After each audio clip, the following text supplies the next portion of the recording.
We underestimate the trials the dead have gone through. This obvious mistake leads to avoidable missteps in life. It's still all too common. When my grandfather passed away, I inherited a house in the mountains. The view was breathtaking. It had a sweeping vista of infinite pine trees. The place was nowhere near as large as the properties surrounding it. It was a summer home for him and my grandma. The interior of it contained many of his items. This included tobacco pipes, cabinets of obscure teas, and cupboards of whiskey bottles. One Saturday evening, I went through the attic and found a dozen stacks of boxes. The majority of them remained unlabelled. Several contained pulp paperbacks and stacks of old photos. Towards the end of his life, he gave up his old pastimes of hunting and fishing. He stayed at home and watched old game shows instead. I tried to clean the roof space in one day. I found myself unable to complete it before tiring and going to bed. The next morning, I resumed the activity. It was no longer about trying to declutter the area and fill it with my own possessions. It was now a way to learn more about the man. All I knew about his reputation was how he had served in World War II. My family told me how he was as short on words as he was on patient. I found an old newspaper article, dated 1983. There were other period pieces around it. The topics varied. This included the US invasion of Grenada. A device known as the mobile phone received a mention. Yet what caught my attention was the first piece. I brushed aside cobwebs to find it buried underneath a pile of cardboard with burnt edges. The picture was of my grandfather, Roy Davies. He held a cheque for $50,000. This was an amount I later found out equal to $152,000 in today's money. The mystery of how he could afford the place he gave me was no longer one worth pondering. The wall behind him had an illustration of a ramshackle house on a hill. The title of the write-up was Northern California Man wins in the pilot for new show, The Triangle Game.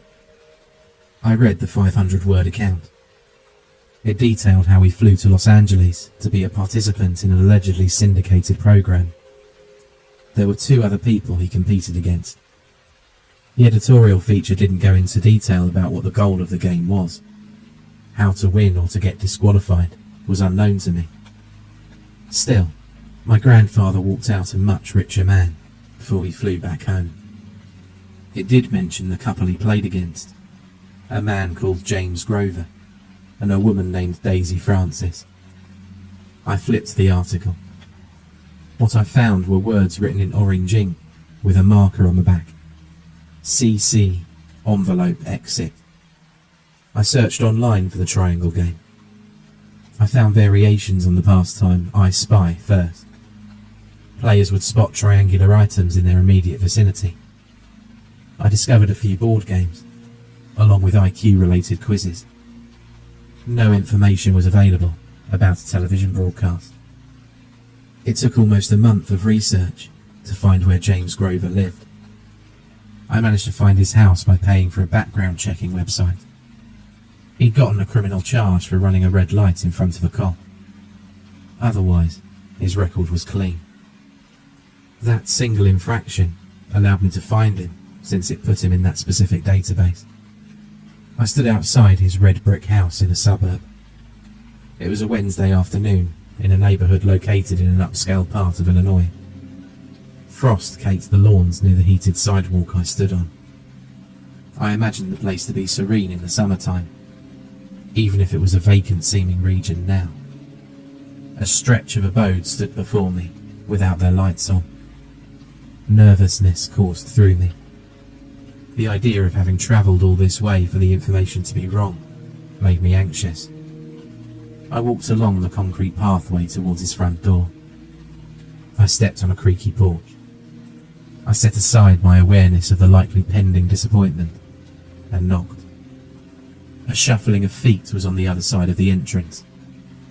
A remote control clicked as the volume of a television blaring a news report got turned down. He answered. The man fit the correct age range I calculated he would fall into. He wore a flannel jacket and slacks. He had on a blue pair of slippers. His grey moustache bristled as he saw me. James Grover, I asked. If you're trying to sell me something, I'm not interested. I'm very sorry to bother you, sir, and I promise I won't take up much of your time. I'm here to ask if you'd be willing to let me ask you a few questions about something you might know about. See, I make documentaries for a living, and I've concluded you might be able to help me. I couldn't take a good photograph when asked, but it was a stringent falsehood I conveyed well in the moment. In reality, I was a podcaster. The term documentarian, though not as modern, seemed more legitimate, especially to an older gentleman. All right, he said, after a moment's hesitation. What are you making a movie on? Also, where's your film crew? I gleaned that you were the type to prefer remaining anonymous. The conversation's recorded. This will be with your consent, of course. The subject I want to discuss with you involves the triangle game. Grover took a few steps away from the threshold and broke eye contact with me as his lips pursed. His eyes wandered over to the corner of his living room, and he brought his gaze back to mine. Why do you want to know about that? Because I can't find anything about it anywhere, I said. I've even been to the National Archives of Game Show History in search of it. It's as though it never existed. I know it did, because I found this article. As I brandished the piece of writing to him, his eyes bulged as he focused and scanned the text. Ah, he said, as he took in a deep inhalation. I remember that man. Tell you what, come on in. Would you like some coffee? I took a seat in one of his recliners as I asked him a few generic questions about his life. James spent a considerable time of his youth in North Lawndale, one of the rougher places in Chicago. He escaped his impoverished upbringing by pursuing a career as an inventory clerk. He worked his way up to management in a warehousing company.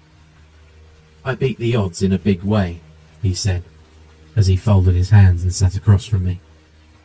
So what can you tell me about your experience on set that day? Do you know about anything that happened post-production?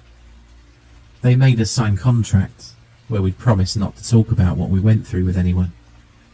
Still, I'm at the point where I'm not very worried, or I don't think I should be. I was much younger then, about your age. I lived at the boxing gym and had dreams of going pro. Of course that didn't happen, but when I wasn't training, I was drinking and doing stupid things that young men do. Bar brawls I didn't deserve to get away with, but somehow did. My mother watched a lot of game shows. Without my knowledge, she submitted my name for consideration to become a contestant. She thought it would make me a better person if I had some kind of hope for helping the family. One besides crushing people's noses for a living. How did she hear about it? I have no idea. I wish I asked her. How did you find out you were going to go on? Back then, everything was a phone call, so that's what we got. They flew me out there. I took a taxi to get to the set. It wasn't a traditional studio. The place was closer to a factory with a fake spaceship built inside of it. In the centre of the room was a neon triangle with the same spaciousness of a house. How was the game played? Before it started, they told us to write down 3 things we were good at. I put boxing, organisational skills, and running. Daisy listed hers as poker, math, and long-distance swimming. Roy, that was his name, the person in the picture you showed me, put outdoor survival, shooting, and cooking. We would stand at each point of the triangle. We'd get asked a question by the host, and we had 3 minutes to answer it. If we got it right, they gave us a reward, being able to attack one of the other 2 people using the skill sets we put down. The goal is to make the other 2 quit by getting enough questions correct. Of course, we went into the game blind to the rule set. Otherwise I might have chosen the most aggressive ability imaginable. Roy won because he chose aptitude with a firearm, which trumps any martial art, whether I like it or not. James lifted his pant leg and showed me a scar above his knee. At least he was kind enough to not make it a fatal blow, he said. I showed him the words written on the back of the newspaper clipping. He shrugged and told me he was unaware, dismissive of it as someone's scrapped note. I asked him if he remembered the name of the host, or could give me a physical description. I don't remember anything about what we called him, if he even told us what he went by. His hair was black and a pompadour style. He wore a purple suit with a bright orange tie. 2 last questions, I said. Do you know what happened to Daisy, if she's still alive? Also, do you recall the address of the place where they filmed the game? I wrote to Daisy twice a year before she vanished. We did have one conversation over the phone, and she told me that bad luck was going to follow the losers of that pilot. There was no media coverage about her passing that I ever saw. As far as the location, sure. I wrote it down in a journal I kept with me, even when I travelled. I used to keep track of my workouts and diet regimen back then. Let me grab it. The location where the Triangle game took place 4 decades earlier stood in a squalid part of the city. I passed the ruins of the old LA Zoo on my way to the spot.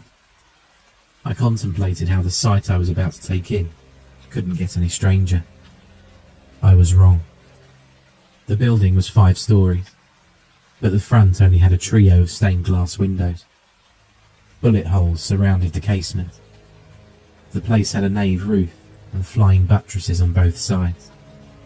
Multicoloured graffiti littered the outside.